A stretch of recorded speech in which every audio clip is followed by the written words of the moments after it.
ba? Medyo may kabigat. Mabigat. Hindi kayanin ng bracket.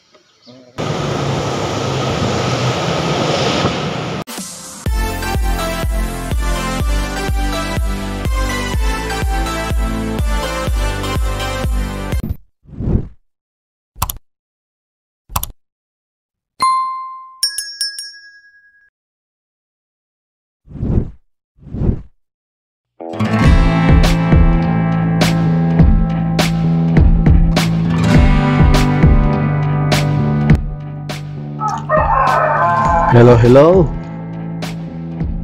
Good morning uli mga tol, mga sisi, mga ka-YouTube. Good morning.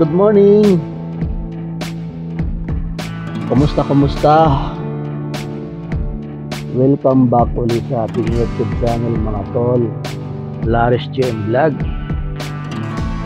At the same time, hanap buhay po tayo.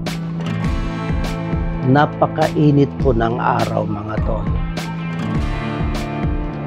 Tirik na tirik. Pero wala po kaming magagawa mga riders kundi magtiis. Dahil di naman natin pwedeng kausapin ang panahon na oy, huwag uminit, huwag umulan, kumulimlim ka lang. Hindi eh. Kaya kung ano yung weather araw-araw, yun po talaga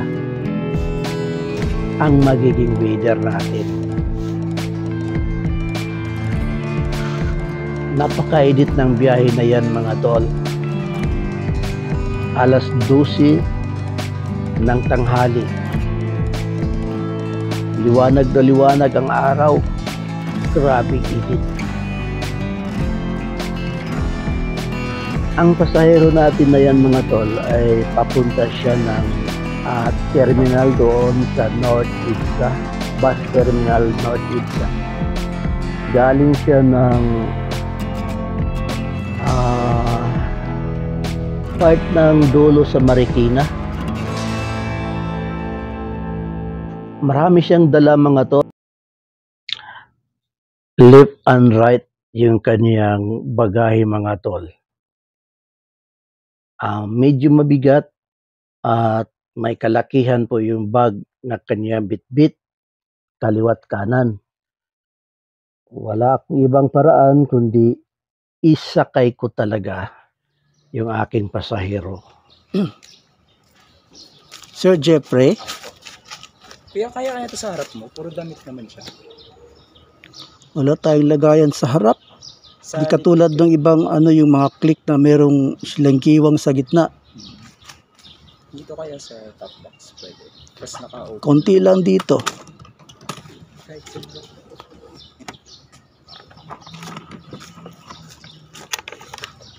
Ganyan lang. Kasya ba?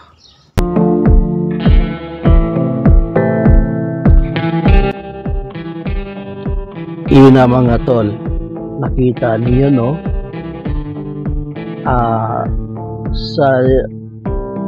Sa simento niyan, sa lupa mismo, andun pa yung isang bag. Maliban doon sa kaniyang nakalagay na sa kaniyang balikat, andun pa yung isa. Kaya sinakay ko pa din siya at kaliwat kanan na lang yung kanyang bitbit kasi hindi siya pwedeng ilagay sa harap ko dahil naka-rider ako at walang giwang yung unahan. Di katulad ng mga click, mayroong giwang sa gitna, maaaring sa unahan at pwedeng maglagay doon ng bagahe, mga bag o ano pa na pwedeng ilagay doon. Yun ang advantage ng mga click. Tapos yung box ko naman sa likod ay hindi rin pwedeng ilagay doon yung kanyang bagahe dahil mabigat. Hindi kayanin ng aking bracket. baka masira yung kanyang lock doon sa ilalim mismo sa may motor dahil sa sobrang bigat nito. Kaya gilid-gilid na lang, kaliwat kanan niya, akay-akay niya yung kanyang bagahe. Buti na lang hindi matraffic kasi linggo po yan mga tol. Kasi kung nataon na matraffic, hindi ako makasingit-singit sa mga giwang-giwang dahil sa kanyang dala. Mahirap kasi sumingit, baka sumabit yung likod, yung kanyang dala-dala na kaliwat kanan na bagahe. Buti na lang, maluwag ang kalsada, kahit mainit, tuloy lang.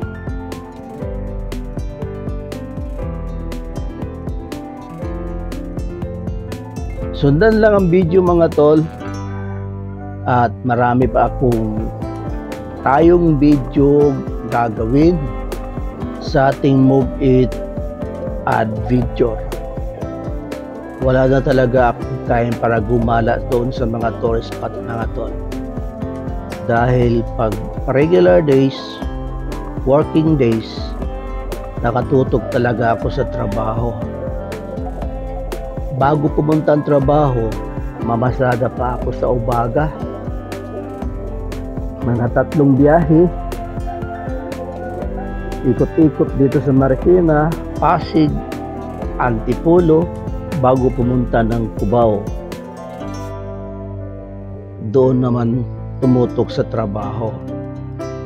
Kasi alas 8 po ang pasok. Kaya inagahan ko na rin yung labas ko para makadalawa-3 biyahe pa ako bago pumasok sa trabaho.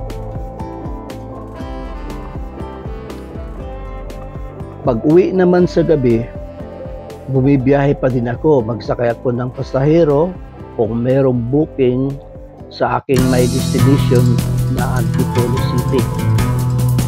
Pag may booking, ibibigay yun ng Move It sa akin. Titipakin ko kung saan man siya naroon. Bago ako tumuloy dito sa bahay, isang pasahero pang ay sakay ko niya. Pandagdag sa ating gastusin, pagkain doon sa trabaho, ulam, at baon sa estudyante natin. Thanks for watching mga tol. Sundan lang ang video mga tol at salamat sa walang sawang suporta sa ating YouTube channel. Thank you.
none, and I find myself wondering what did happen to the last 10. I ran away with my life, fast forward, never turn back again. It's kind of funny that the more we pass time, the more we need to set the rewind. And 19 was the year I had to leave you, but now I'm seeing all the signs. Is this really happening? I can't believe it's true. I'm just as surprised as you.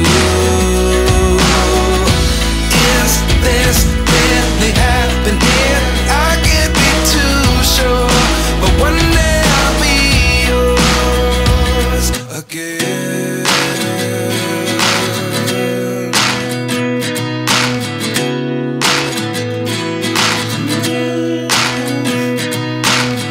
Life lessons come one in a dozen, the other 11 give something from nothing.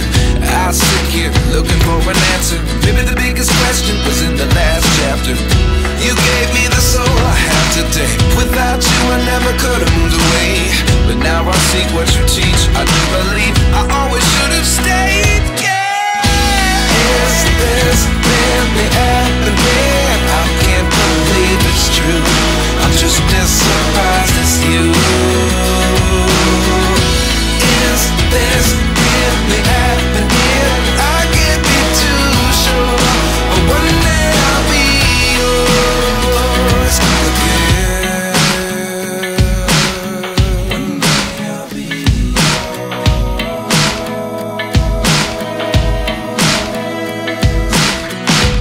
One day I'll be yours. One day I'll be